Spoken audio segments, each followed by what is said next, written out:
Celebramos el domingo 23 del tiempo ordinario y en este día la Iglesia nos pone un evangelio de San Mateo del capítulo 18 que podemos dividirlo como en tres partes. Primero, la corrección fraterna; segundo, sobre atar y desatar; y tercero, sobre la oración en comunidad. Sobre la primera parte, quizá es el evangelio más dificultoso para poder entender, porque Jesús comienza diciendo: si tu hermano peca, corrígelo a solas. Si no se corrige, pues llama a uno o a dos y corrígelo. Y si no hace caso, díselo a la comunidad. Y si no hace caso a la comunidad, considéralo como un pagano, como un publicano. El Papa Francisco, en su Ángelus del año 2011, hablando de este evangelio, decía que la corrección fraterna nace de la caridad, nace del amor. Ya San Agustín, en sus reglas, en sus famosas reglas, decía que uno no sería misericordioso si no corrigiera a su hermano y por esa falta de corrección su hermano se pierda. En esta gradualidad, ¿no?, de corrígela solas, con uno o dos, aparece algo importante, pero también muy difícil de poder entender, porque vivimos en una época de individualismo, y frente a un individualismo, pero también en ciertos tiempos, como los monjes de Adrumeto en la época de San Agustín, cuestionaban la corrección fraterna y decían: ¿para qué me van a corregir si solo basta rezar por mí para que Dios me corrija? En un sentido un poco más cristiano, que Dios me corrija. Pero en un individualismo que vivimos, donde los derechos humanos y todo lo demás, y que a nadie se le puede decir nada, a veces cuesta, y a veces surge la pregunta de si este evangelio es actual o no es actual. Ciertamente hay dos cosas aquí en esta parte del evangelio: que la comunidad cristiana se ha reunido en torno a Cristo, pero en esa comunidad cristiana aparece el pecado, aparece la división, aparece el pecado que rompe la comunión de la comunidad, y entonces se busca la manera de poder sanar esa ruptura.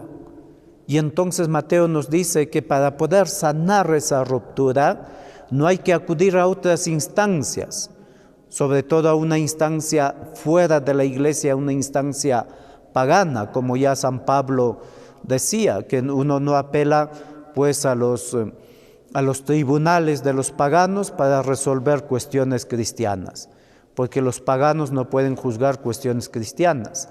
Y en ese sentido, y Pablo mismo también en los Corintios manifiesta que los pecados que divide, y los mismos corintios que se dividen: yo soy de Pablo, yo soy de Apolo, y entonces esa división, esa ruptura, esos pecados que dividen necesitan ser sanadas, esas heridas.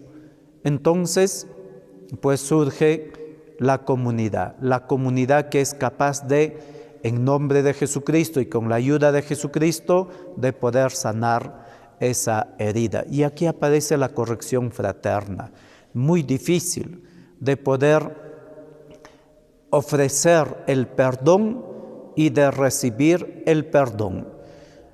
Mateo concibe a la iglesia como una comunidad de perdonados, como una comunidad de pequeños, de pobres, de pecadores, pero que han sido perdonados y que por eso son capaces de ofrecer el perdón.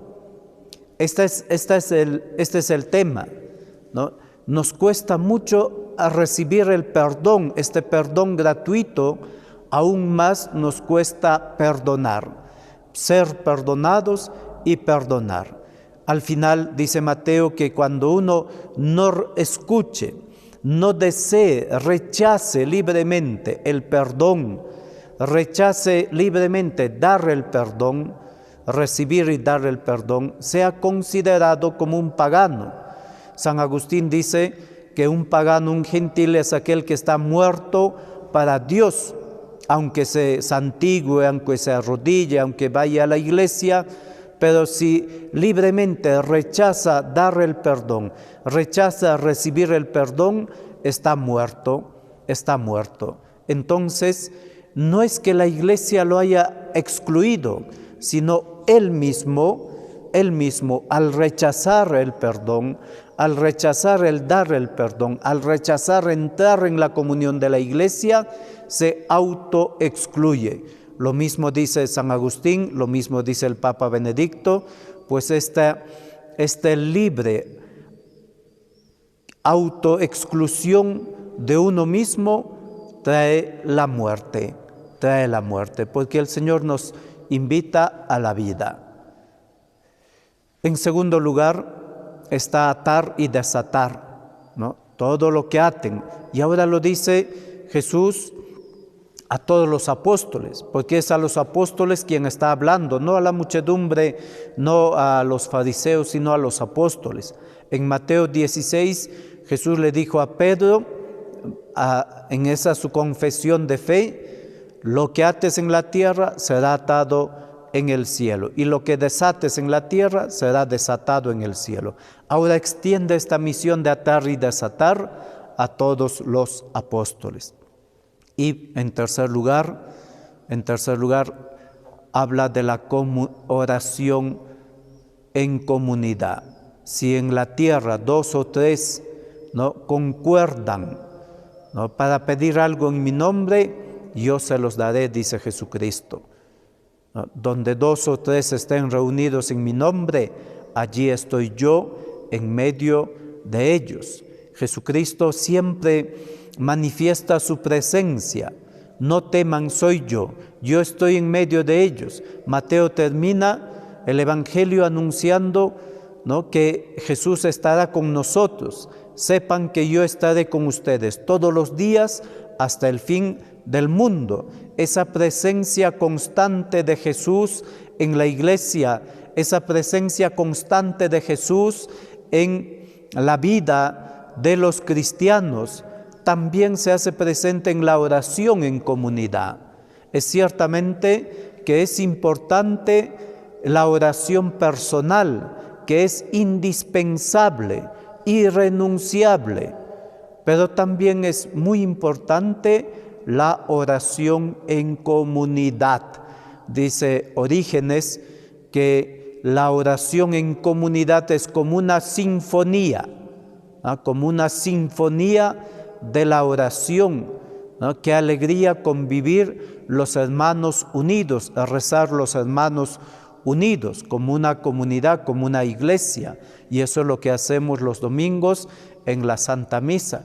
Nos reunimos para poder bendecir, alabar, dar gracias y pedir a Dios por toda la iglesia, en la liturgia de las horas, en el rezo del Santo Rosario, en el rezo del Ángelus, cuando se bendice los alimentos, hoy día, mañana, todos los días, cuando tomamos los alimentos en familia, rezamos y bendecimos a Dios como una sinfonía, un coro de corazones agradecidos, como decía San Agustín, anima una et cor unum, una sola alma y un solo corazón. Queridos hermanos, les invito a poder acoger este Evangelio en este día domingo que el Señor nos regala y que podamos pasar un día de descanso, un día del Señor. Que la Virgen María, nuestra Madre, nos ayude a poder vivir esta caridad fraterna, esta corrección fraterna por amor al otro, pero también esta oración en comunidad. Ave María Purísima, sin pecado concebida. Dios los bendiga a todos.